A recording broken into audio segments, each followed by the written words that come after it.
Hello cuties, ఒకసారి ఊహించండి, black colour లో కూడా ఒక ఫ్రూట్ ఉందంట. సీరియస్లీ ఫస్ట్ టైం చూసినప్పుడు నేను షాక్ అయ్యా. నో ఫిల్టర్, నో ఎడిట్, ఇదే దీని real colour. And the crazy part ఏంటంటే ఇది 100% న్యాచురల్ ఫ్రూట్. నేచర్ మన కోసం క్రియేట్ చేసిన ఒక క్యూట్ వండర్ లా ఉంటుంది. టిబెట్ హిమాలయన్ మౌంటైన్స్ లో గ్రో అవుతుంది. ఆల్మోస్ట్ 3000 మీటర్స్ హైట్ లో క్లౌడ్స్ దగ్గరే గ్రో అవుతుంది.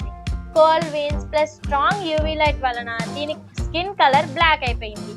But inside pure and snow white లా ఉంటుంది. టేస్ట్ కూడా నార్మల్ యాపిల్ కంటే స్వీటర్ గా అండ్ జ్యూసీగా ఉంటుంది. ఈ ఫ్రూట్ గ్రో అయ్యేది కూడా వెరీ స్మాల్ ఆటమ్ సీజన్ లో మాత్రమే. చిన్న ఫ్రూట్ కానీ చాలా క్యూట్ గా ఉంటుంది. రేర్ ఫ్రూట్స్ ఎప్పుడు స్పెషల్ గా గ్రో అవుతాయి కదా, అలాగే దీని రేట్ కూడా చాలా హై, 1500 వరకు ఉంటుంది. నిజంగా లుక్ చూసినప్పుడు వర్త్ అనే అనిపిస్తుంది. అందుకే దీనికి బ్లాక్ డైమండ్ యాపిల్ అనే పేరు వచ్చింది. న్యాచురల్, రేర్ మరియు సూపర్ ప్రెట్టి ఫ్రూట్ అంటే ఇదే. ఛాన్స్ దొరికితే మీరు కూడా ట్రై చేయండి. ఇంకా ఇలాంటి మరెన్నో ఫ్యాక్ట్స్ కోసం మా ఛానల్ ని సబ్స్క్రైబ్ చేసుకోండి. Thanks for watching.